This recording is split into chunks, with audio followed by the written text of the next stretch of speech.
Hello and welcome. I have been asked by the Bookish Bryants to participate and co-host New Worlds November, which is a science fiction reading prompt for the month of November. And this is their second year doing it, and it was really thoughtful of them to include me along with the other co-hosts, which I will have all of their channels linked down below and also mention them a little bit later.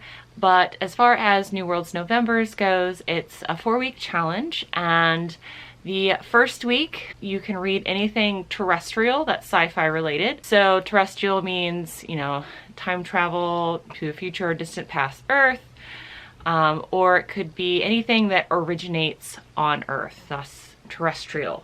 So I have decided to pick The Trial of Terra by Jack Williamson, which is a recent pickup that I have, and this is basically, a first contact book. So first contact books are a great thing that would fit into that first week. Second week's prompt is Extra-Terrestrial, so that means aliens in space. And I have decided to read The Integral Trees by Larry Niven. I've had this for a while, and I started it and I just haven't finished it, so this is a great excuse, or I should say a great reason to give me that ADHD dopamine with having a timeline to finish this. So that's what I'll be reading for Extra-Terrestrial. So that's pretty cool. The third week is classic sci-fi, and they define classic sci-fi as anything pre-1965. I know that a lot of the individuals that are participating in this challenge have talked about that pre-1965 is considered the golden age of sci-fi. 1965 is when the new wave era started. I am new to sci-fi. I didn't really start reading sci-fi science fiction until the last 2 years, so it's good to learn about that.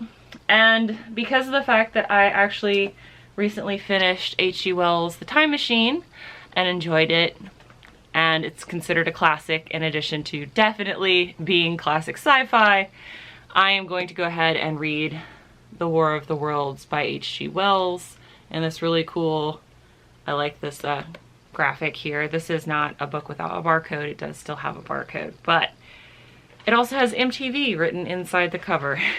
I just thought it was great. This is one of the few standalones. This is a 1980 first edition paperback by Watermill Press. I don't know why I felt the need to tell you that, but oh well. I'm reading this to fill that one up. So again, anything originally published before 1965 fills the classic role for week 3. And then the fourth week is robots/AI. So I've decided I'm going to check off one of my books of shame that I have not read, and that would be Isaac Asimov's I, Robot, with the cool cover instead of the Will Smith cover. So I'm very, very excited about this. The cover's really good. And this way I can at least mark that book off of my have not read of shame.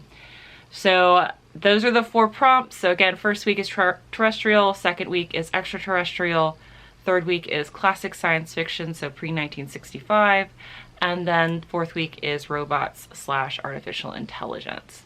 Now there are some sub-themes within this as well. There are 13 sub-themes, so if you want to be extra challenging, you can try to check all of those off as well. Also, you don't just have to read one book a week. That's just what I'm doing.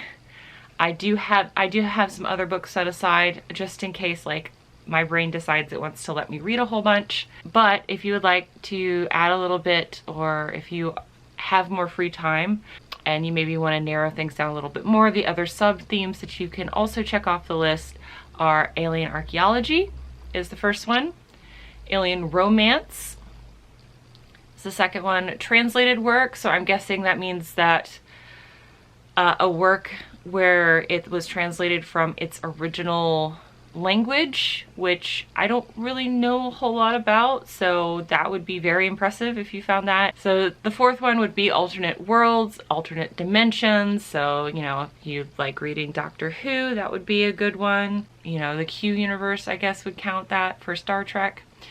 just, you know, that kind of thing. Fifth one would be far future. So I mentioned H.G. Wells before. So if I were to have read The Time Machine for this challenge, that would be the very far future because it took place in the year 800 and 1000 AD. The next one would be number 6, which is war military. So, you know, I'm sure if you have a whole lot of Bain books in your library, you'd be able to find something. I know that, you know, Harry Turtledove, some of those might be considered as well. Number 7 would be genre crossing.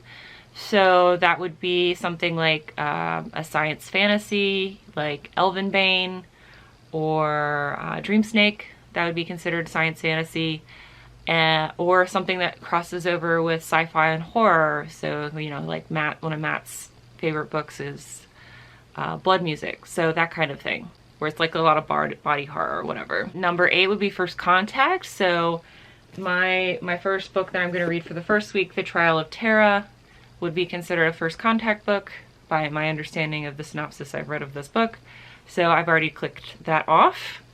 Number 9, Time Travel. Again, talking about like H.G. Wells' The Time Machine.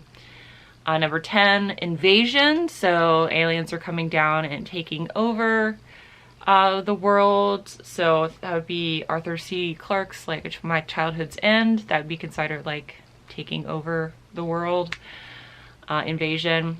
11 is Humorous. I don't really know a whole lot of humorous authors for sci-fi. Maybe something that's so pulpy and B-movie-ish that it's hilarious to you, like so bad it's good kind of thing. I think that would technically count. 12 would be political, so it could either be like a political allegory, maybe, would check off that topic. And then 13 would be libraries, which I feel like would be really hard. But, you know, maybe if the book started off where someone found an alien scroll in a library, I guess that maybe might technically count. But those are the 13 subgenres. Again, I'm going to list all this information in the description box down below, just in case I didn't do a good job explaining it. But I do have a bunch of other hosts with me, and I will link all of their channels as well. There's quite a few of us. I'm guessing it's just because we're trying to spread this out more, so that way more people can participate if it's something you're interested in, just because it gives you an excuse to read more science fiction. And again, my hosts that invited me and the founders of this challenge for November is the Bookish Bryants. Also, Steve Donahue, Sean Standfast, Michael Vaughn, the Book Eclectic, or Booklectic, Another Bibliophile Reads, Jim Reads Too Slow, Read by Fred, Book Time with Elvis, Unlimited Reads, Science Fiction Reads, The Rambling Reviewer, and Book Songs and Other Music. They'll all be doing this challenge with me. They all are going to have their own videos out explaining what they're going to read and then the challenge in and of itself. So if you would like to join me and everyone else on this challenge, you're welcome to use hashtag New Worlds November. You comment on our videos, like what you're reading, or if you're interested to join us, or if you do any kind of other social media posts, like maybe you don't want to do YouTube, but you read on Instagram, you can definitely use hashtag New Worlds November to show us what you're reading for the month. So thank you guys so much for watching this video. I know it's not a review and it's not a haul, so it's a little bit different, but I kind of just basically showing you my TBR for November.